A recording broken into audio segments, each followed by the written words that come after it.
Today's study tip, think like the teacher. Write exam questions as if you were the teacher, which is your assignment that I gave you for exam 3, but you should always do this. Um, Depending on the type of exam that you'll be taking, practice designing those types of questions. So typically I would encourage you to do both multiple choice, fill in the blank, and free response. For now, online classes just focus on free response for everything. It's still helpful to do the other types of questions, as well as answering all types of questions, because as I've said all semester, it takes a lot of repetition to learn and remember material, and that repetition needs to be in different ways. So you work with the same set of information in various ways. Okay.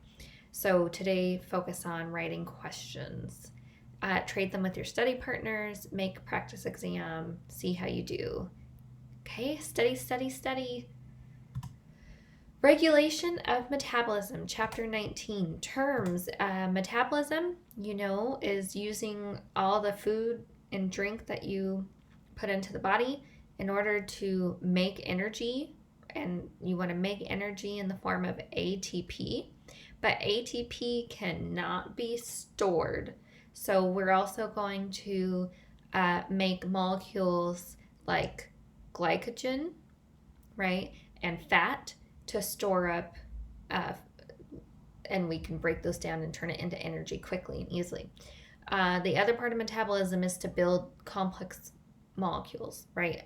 All the things that make you a person, all the protein, carbohydrates, lipids, everything for all of your cells, for your whole body.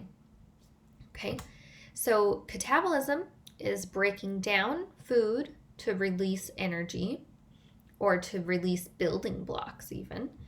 And then anabolism is to build things. So taking those building blocks, taking that ATP and building things like your cell membranes. Okay, basic food groups you already know: carbohydrates, lipids, which we also call fats, and then proteins. But you also need to take in vitamins and minerals. So sometimes we break this into macro molecules, right, or macronutrients. You need to have lots of carbs, lots protein and fat in comparison to vitamins and minerals, which you need very small amounts of. Okay, next, goal of metabolism I already talked about, right? The goal is to make ATP so that cells can do work. And some of that work that cells need to do is to build molecules, right? All the maintenance to keep you functioning. Okay. So metabolic rates. We get 9 kilocalories per gram of fat. So fat is the most energy-rich food. Okay, carbohydrates and proteins will yield 4 kilocalories per gram. Now, I want you to notice that, so energy is measured in kilocalories. So when you look at your food label, it just says calories, like, oh, a lot of snacks, it became really big for snacks to be 150 to 200 calories, right? And people feel good, like, oh, it's just a couple hundred calories, or it's only 100 calories. Those are actually kilocalories. So the food labels are using capital C calories, which is a tricky business, but it's really kilocalories. So 1,000 calories per calorie that's on a food label. So your 100 calorie snack is actually 100 times your kilo, 1,000, right? So it's a lot, right? But that's fine because we're huge organisms. We need a lot of calories to sustain ourselves. So when you say a 2,000 calorie diet, it's actually capital C, and you need to multiply that 1,000 for kilo.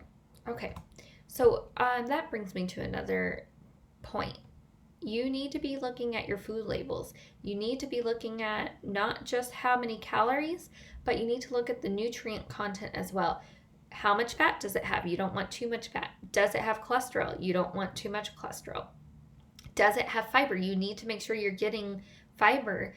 The best way to get fiber is to eat fruits and vegetables, but you also want to make sure that whenever you're eating carbohydrates, that you're eating whole grain carbohydrates so that you're getting that fiber as well.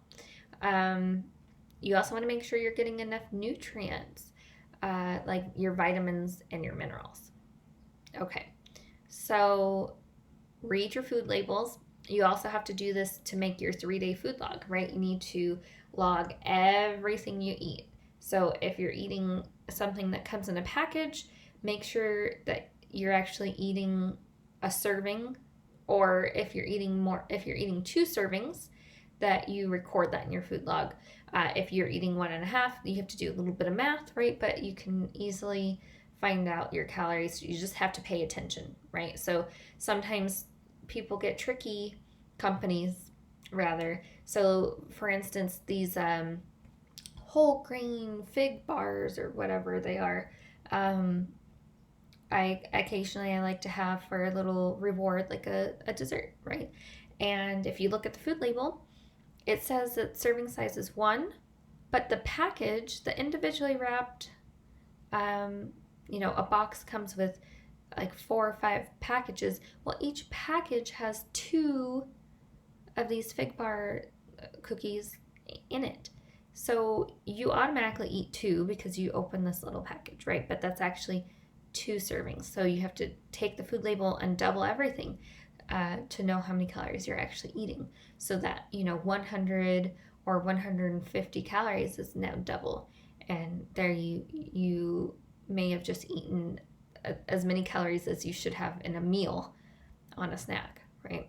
Okay, so things like that. Really, really want you to pay attention to food labels and make sure you're getting everything on your log, including liquids. How much water are you drinking? How much tea? What kind of tea? Did you put anything in it? Milk, sugar? How much? Right? When you cook, how much oil? How much of each condiment? Every little tiny thing we need to know so we can do our analysis for lab. Okay? All right, so moving on. Energy in calories is measured by, there are 2 ways to measure calories. You can use a calorimeter. This is very difficult. This measures the heat coming off of the body to know how much the person is burning, how many calories they're burning. So they'd have to be naked. They have to be in a highly specialized room to measure all the heat coming off their body so that they can know how many calories they're burning every unit of time, hour, half hour, etc.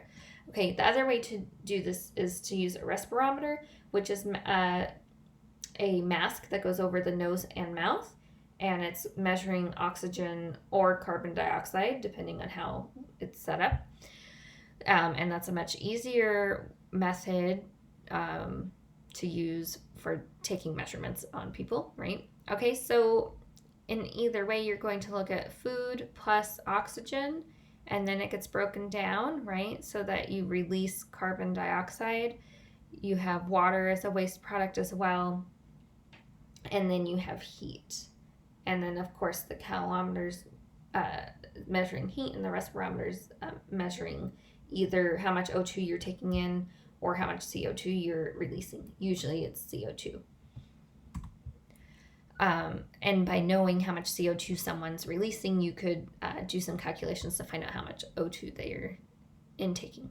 Okay, so how many calories a person burns and how many calories they need a day, these are all based and fluctuate person to person, right? Based on how old you are. The older you are, the slower your metabolism. Gender, if you're male, you have more muscle mass, so you're going to burn more calories per hour. Okay. Stress, if you're under a lot of stress, this can make you burn more calories. Height, of course, if you're taller, right, you're going to have, there's more of you, so you're going to take in more calories. And hormones play a huge role, especially for women. So this could, hormones, depending on which hormones, could go either way, right? All right, and hormones are one of the primary ways the body regulates metabolism. Okay, so metabolic rates continued. We have two measurements that you'll be working with in lab. BMR stands for basal metabolic rate, and then the other will be TMR for total metabolic rate. So what is basal? Is, you think base, right? It's the total heat produced by the body at rest. So a person is awake, but they haven't moved around yet. They're not digesting. They haven't eaten any food yet. They're warm, right? So you're in bed, you wake up, you're resting. That's when you would take, or that's how you think of your basal metabolic rate. Okay, so the total heat produced by the body at rest, awake, not digesting. Okay, so some people take their basal body temperature, and you would do the same method. As soon as you wake up, you would take your temperature. It's a good idea for everyone to take their temperature these days, in the morning, sometime during the day, and sometime at night, so you know what is normal for you, and you would know if you're getting sick, if it or if there's a problem, if it's different from your normal. Let's see, total metabolic rate, of course, is going to take into account all of the activity that you do in a day, all the calories that you use, so all the activity. So you say you want to lose weight. What can you do to change your metabolism? You can exercise, be more active, walk around more, spend less time sitting, right? Lift some weights. The other thing, if you wanted to lose weight and you didn't want to drastically increase your activity, then you'd have to consume less calories, right? So there's no magic. You either eat less or you burn more. So the tricky part is, if you increase your activity, don't eat more. You have to maintain your diet constant and increase your activity if you want to burn more calories and lose weight. On the odd chance that you are someone who wants to gain weight, then you would do the opposite. You would need to consume more calories so that you can gain weight. The other alternative would be to be less active, but I never encourage people to be less active, because you want to be healthy, right? You want to have strong muscles and bones. You want to be flexible. You want your heart to be healthy, right? So if you really needed to put on weight for some reason, then you would want to consume higher calorie foods or more food, right? Okay. So make sure you pay attention in lab to the calculations for BMR and TMR. I'm not going to ask calculations in lecture for BMR and TMR, but I will on lab. Okay, nutrients, carbohydrates, fats, proteins, water, minerals, and vitamins. Essential means that you can only get it from the diet. Your body is not able to make it. And as you know, we have some essential vitamins. So if it's non-essential, that means your body is able to actually make it and you don't have to consume it. So vitamins are used as coenzymes. We typically don't synthesize these ourselves, and we need to consume them in our diet. And we have two categories of vitamins: fat soluble and water soluble.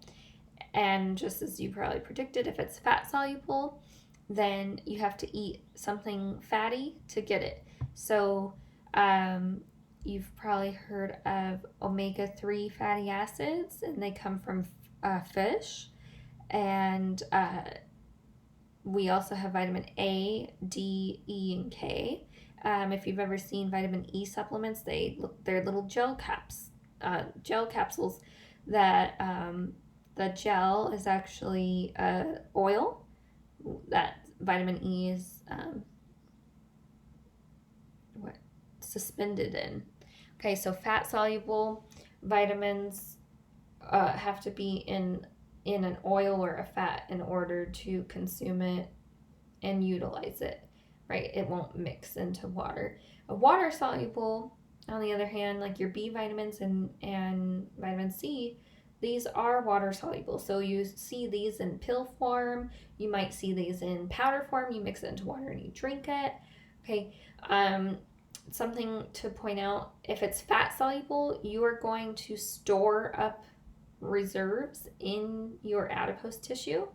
But if it's water soluble, you don't have any way to store that, and you will urinate it out. So if you've ever taken a vitamin that has B vitamins or even vitamin C, then you'll notice that your urine becomes super orange from all the vitamin that you couldn't use, and you end up urinating. Another thing to talk about is the way the body absorbs vitamins in the gut and utilizes them throughout the body. They have to be a very specific chemical structure, and the best way, the most effective way to absorb and utilize vitamins and all nutrients for that matter is naturally in food. Not processed, not powder, not pill, normal, natural foods, right? Fruits, vegetables, grains, okay? And of course, meat that's not processed, okay? So always get your nutrients naturally. If you have a deficiency, then your doctor will tell you what to do about that. Oftentimes they'll tell you eat more of a specific food and then take a supplement, and then once you're in the habit of eating more of those foods, taper off the supplement. But again, do that under the instruction of your doctor. Okay, so most of the time when you buy supplements, whether that be protein powder or vitamins, you're usually just urinating that back out, and so it's a waste of your money. Minerals are inorganic, things like calcium, magnesium, iron. Okay, again, I really encourage you to get these naturally. So it would be good for you to take a minute and think, what kinds of foods are rich in certain vitamins and minerals. So you'll see a lot of times the answer is dark leafy greens. They're really good for you. They're very rich in a lot of vitamins and minerals. But take a few minutes sometime this week, especially when you're making your food log, to just research which fruits and vegetables that I like, that I'll actually eat, are rich in these vitamins and minerals.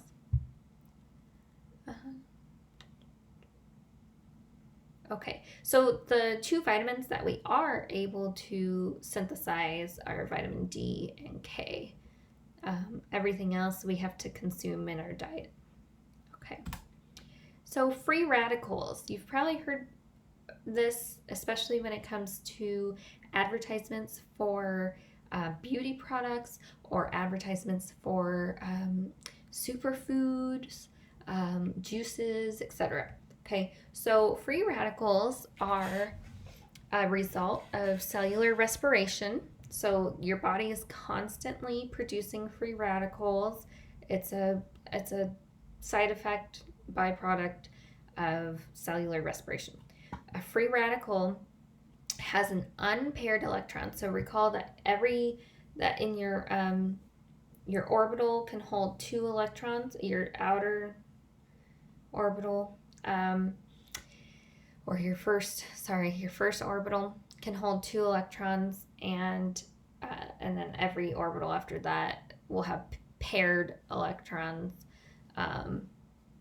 in different numbers. Anyways, the point is, when you get an orbital that no longer has its pair, so you have an unpaired electron, so that's either only 1 electron in the smallest orbital, or that might be 5 in an orbital that holds 6, etc. Okay, so now when you have an unpaired electron, it's highly reactive. It's seeking out to either donate, because it needs to be in even pairs. So it's either going to want to give away the other electron, so that now it's either 0 or 2, right, even numbers, or sometimes it actually will steal an electron. But in the body, what tends to happen is you get this, usually oxygen, and we denote it with this dot, so O2 dot, or HO dot, or NO dot, and that means that it has an unpaired electron. It's a free radical, and it's going to donate, typically, it's going to donate this unpaired electron to the first thing it comes in contact with. So that could be a lipid, it could be a protein, and most importantly, DNA.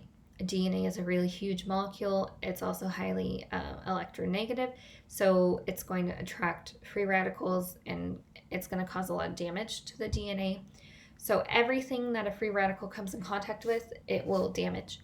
It will cause a chain reaction of passing. It's like hot potato, right? So this unpaired electron is like the hot potato that gets passed down, and if you had an actual hot potato, it burns your hands. But for proteins, lipids, and DNA, it changes the chemical structure as it moves down the molecule. It's making and breaking bonds, and they might not reform correctly.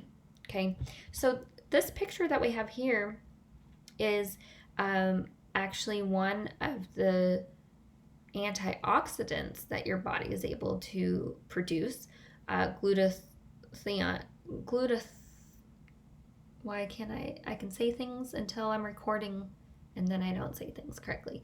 Anyways, glutathione is an antioxidant that we're able to make, and it is able to actually hold that extra electron and take it, so that it stops this cycle of damage. And so antioxidants will bind free radicals, and we, like I said, a few antioxidants we can make, but for the most part, we need to consume them. And vitamin C and vitamin E are both good antioxidants that we get in our fruits and vegetables.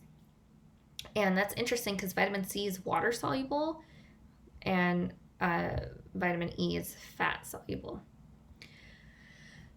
So again, watch out for diet trends. They're always bad. Avoid extremes. Don't drink juice thinking that you're getting a lot of antioxidants. Just eat some fruit, eat some blueberries, any berry, any fruit, but the berries have more antioxidants than citrus. But all the fruits and vegetables are good for you, and that's all you need. You don't need anything special. You don't need to waste your money on supplements and potions, okay? Regulation of metabolism, energy reserves. As I mentioned, you cannot store up ATP, so you have to store up molecules that can be easily broken down and turned into ATP. So glycogen, remember, is lots and lots of glucose molecules chained together. So we can easily break down glycogen, release glucose. That glucose then goes through cellular respiration to be turned into ATP. Adipose tissue stores up triglycerides. Those can easily be broken down into free fatty acids, which can then also go into cellular metabolism to make ATP quickly. Okay, your urge to eat is controlled by the hypothalamus. Serotonin and norepinephrine are the neurotransmitters involved in hunger. There are also a lot of theories about obesity, talking about hormones like leptin. If leptin levels are high, it suppresses the appetite. If they're low, then it's going to promote the appetite. And leptin is a hormone produced by adipose tissue. We also have TNF alpha, stands for tumor necrosis factor. And that's supposed to reduce the sensitivity of insulin receptors. And this is why being obese leads to type 2 diabetes, right? You're no longer able to utilize the insulin that you produce. So people who lose weight will reverse type 2 diabetes because now they're not making all this tumor. And there's going to be other signals involved. It's not so simple as just TNF alpha. But this is one of the players that reduces sensitivity of your insulin receptors to insulin. So you have insulin receptors, but they can't get the message. They don't know that insulin's there, and then nothing happens, right? So if your insulin receptors cannot tell that insulin's present, then they're not going to tell the cell to put your glucose transporters into the membrane, cell membrane. Okay, so next. Okay, so we already studied insulin, the impact of insulin on the liver, right? So insulin is going to tell the liver to do what? Well, here it says plus. So it's going to tell it to take glucose and make glycogen. So insulin is going to tell the liver to store up glucose in the form of glycogen after it's used all the glucose that it needs for metabolism. Okay, it's all the extra glucose gets made into glycogen. And then that's going to inhibit breaking it down, right? You already have enough glucose, you're not going to release more glucose. So insulin has a negative sign on the breakdown of glycogen to glucose. Okay, and that's in the liver. In the adipose cell, insulin is going to encourage both glucose and free fatty acids to be made into triglycerides and stored, so basically making more fat, okay? And so this is why when you eat too much sugar, we say that it turns to fat, because excess sugar, you only can make so much glycogen, and then everything else, all the extra glucose after your glycogen reserves are full, will get turned into fat. It'll get turned into glycerol, which gets added to free fatty acids to make triglycerides. And that's how it's stored. And then again, notice insulin will have a negative impact on breakdown, right? You're making triglycerides to store it. So of course you're not going to be breaking them down, right? Now, on the flip side, glucagon and epinephrine tell the liver to go ahead and break down glycogen and release glucose. So glucagon means your glucose is all gone and you need more, right? Epinephrine is going to say the same thing, but for a different reason. Epinephrine doesn't care how much glucose you already have in your blood. It's saying we have an emergency, we need to flee or we need to fight. So we need all the glucose we can get for a burst of energy so we can pump up our muscles, right? And have fight for our life or run for our life, okay? So glucagon and epinephrine hormones tell the liver to go ahead and break down glycogen and release glucose. The liver is the only part of the body that can release glucose back into the blood. So the other parts of the body that these signals tell to break down glycogen would just be for it to stay there and the glucose to be used by the cell. Okay, so skeletal muscle, for example, these glucagon, epinephrine will also tell it to break down glycogen, but it will not release the glucose into the blood. It will use it, okay? Adipose tissue, glucagon and epinephrine, as well as growth hormone and other corticosteroids will encourage the breakdown of fat. So it's going to break down triglycerides and release free fatty acids. Releasing free fatty acids allow the free fatty acids to go through cellular metabolism and be used for energy, right? Same idea as glucose. Glucose will get used to make ATP, so will free fatty acids. Okay, so if each of these following items were increased in the body, increased in an individual, how would this affect the hunger of the individual? So blood glucose levels, if you increase glucose levels in your blood, are you going to be hungry or not? You shouldn't be, right? Your body should receive that signal and say, we have enough, we don't need any more. Same thing with amino acids, right? So I want you to go through this list, pause the video, answer each of the following.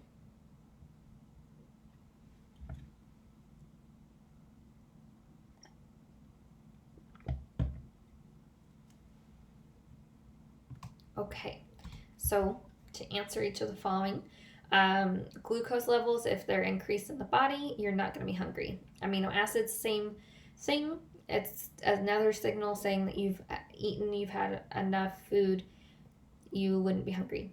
Adipose tissue, if you have a lot of adipose tissue, you should be receiving the signal that you have enough, you don't need any more. However, this one is weird because it actually seems like it works in the opposite direction, right? I have plenty of fat. I certainly don't need more, but I still feel hungry often. So technically the answer is no. Having more adipose tissue would decrease your appetite. I'm not sure that it actually works that way. Okay, insulin. Of course, if you have an increase in insulin, you're going to be taking up glucose out of the blood. When do your insulin levels get high? Right before and right after you eat, right? So when you anticipate eating, when you start eating, and then after you've eaten, your insulin levels rise, right? So you can take all of that glucose in. So if your insulin level's high, you're not hungry.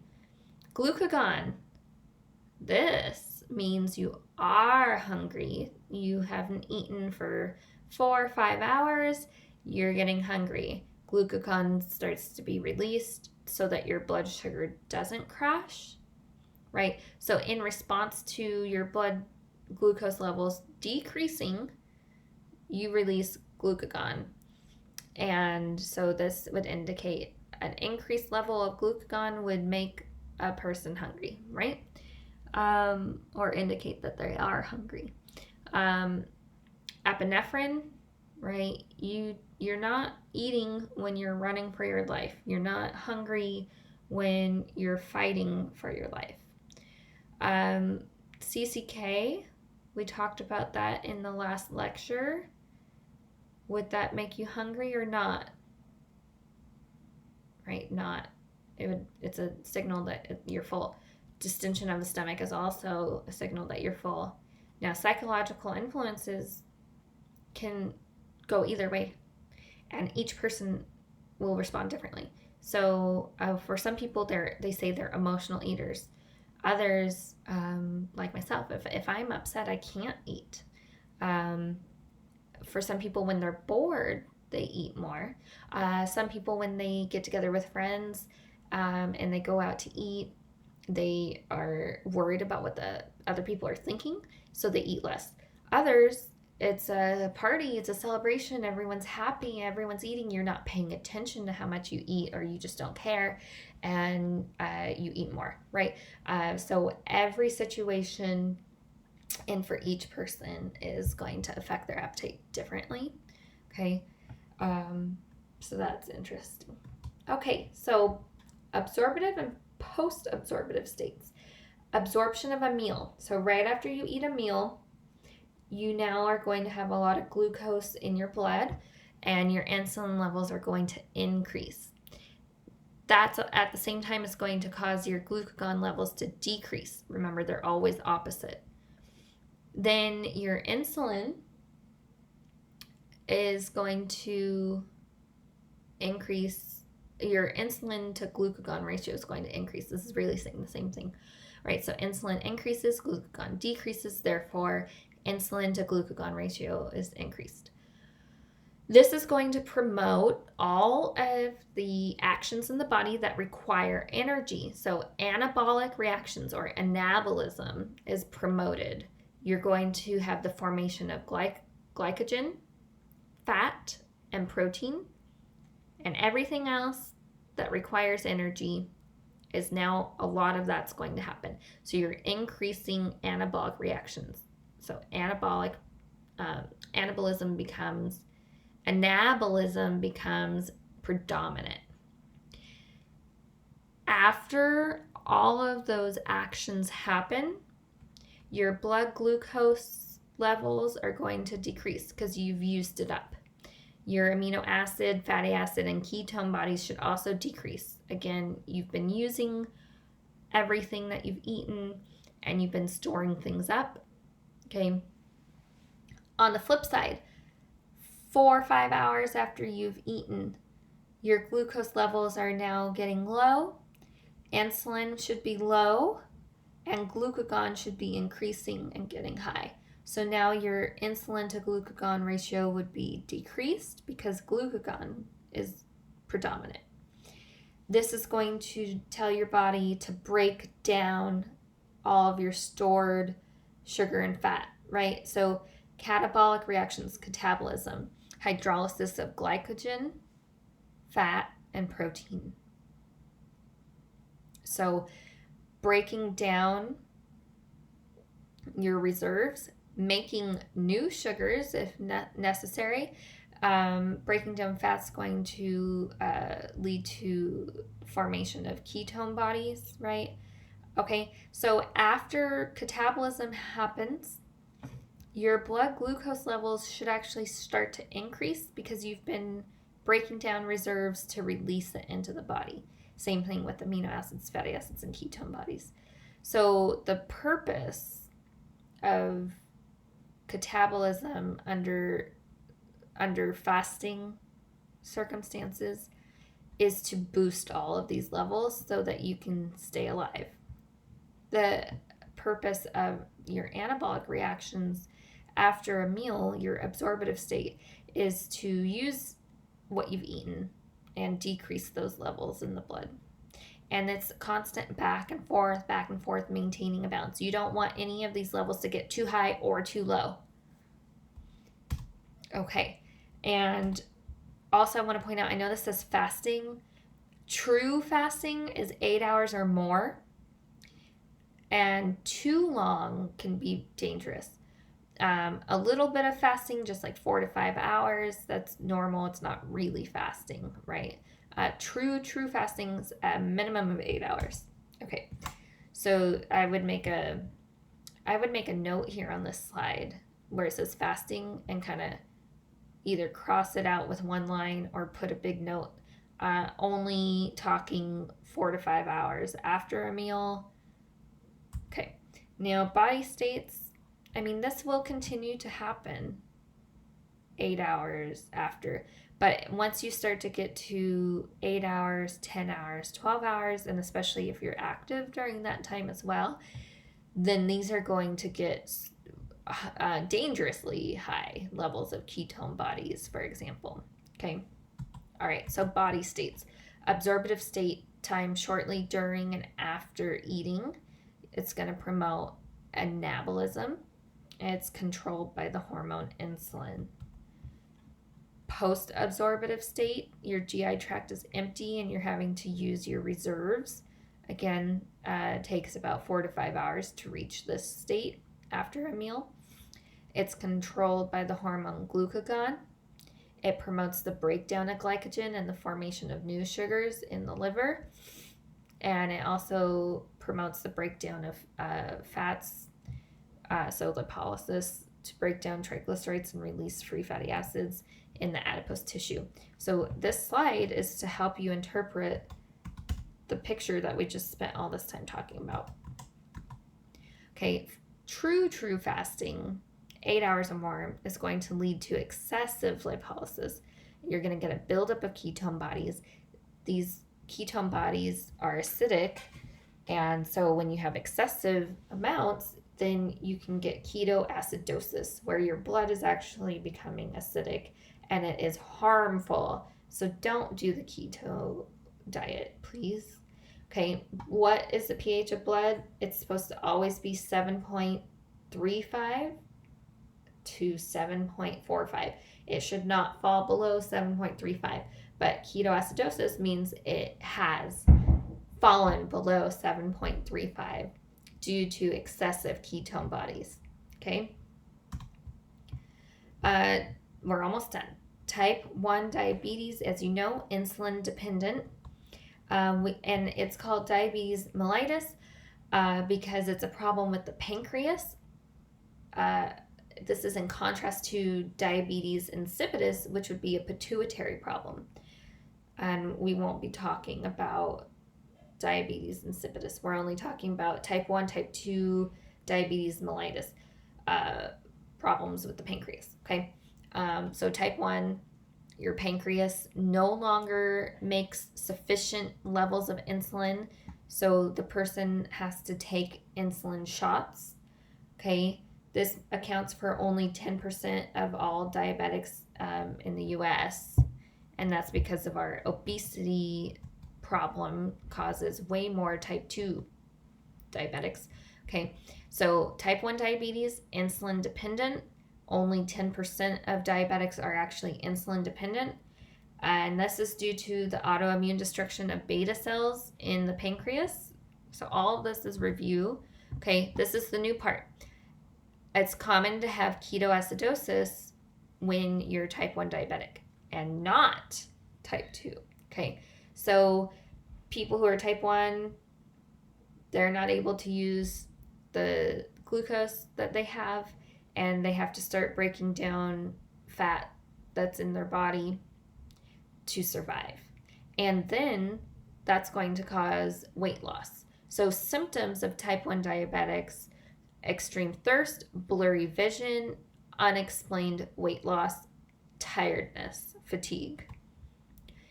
Most of the cases are what we call juvenile, so under the age of 20.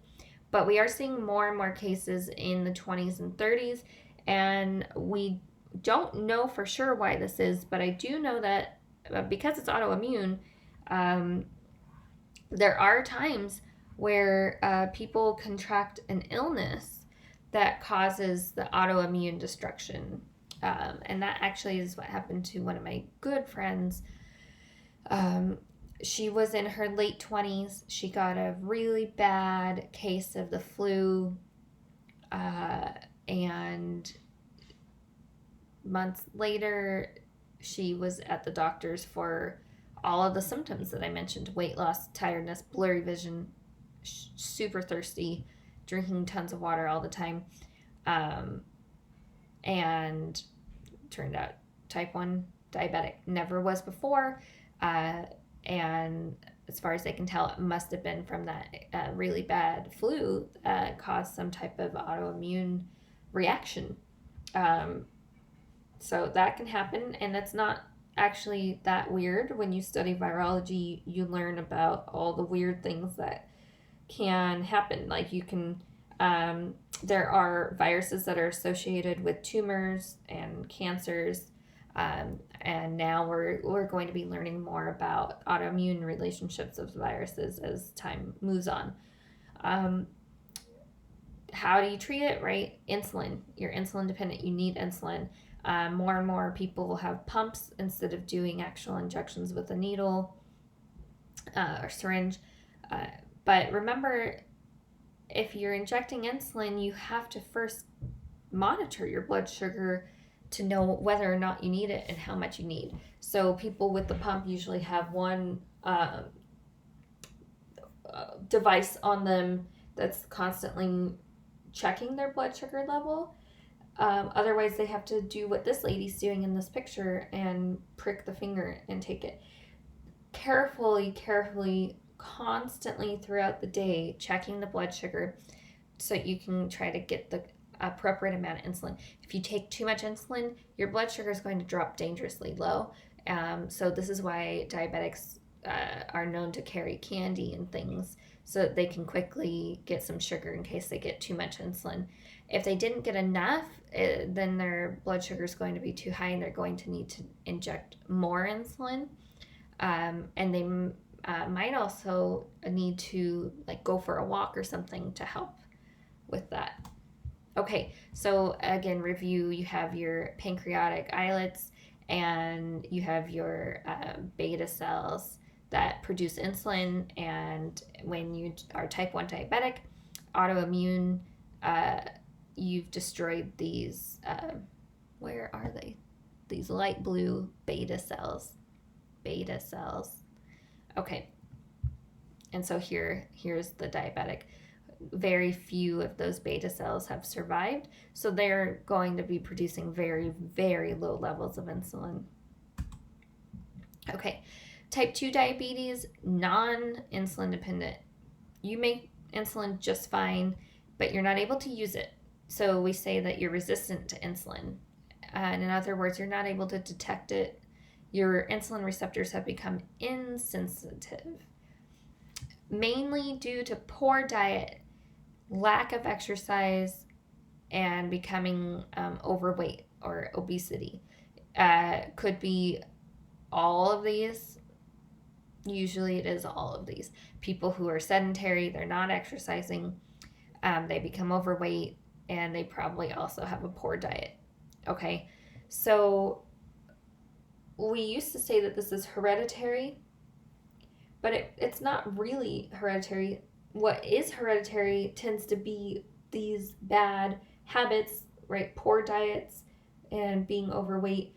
There's some relationship to obesity and heredity, and so in that way it is hereditary, but really the individual is in control. They can control their diet, they can control their exercise, and not be overweight and not have diabetes. Okay, so type 2 diabetics, very, very rare to have ketoacidosis, and also 40 and over is the typical age range. But as we see more and more individuals become overweight at younger and younger ages, this number gets younger. So we know that there are people in their late 20s, for example, who have been diagnosed with type 2 diabetes because they've been overweight either their whole life or all of their 20s.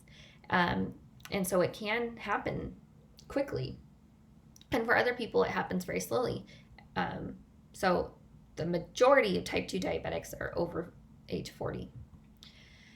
And again, the best way to treat this is good diet, plenty of exercise.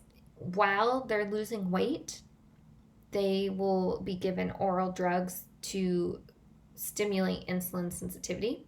The common drug is metformin. As they lose more weight, they can taper off under the care of their doctor, taper off the medicine, and then they can become completely cured if they maintain their weight and their exercise and their diet. Okay, so why is diabetes so important? And this is our last slide.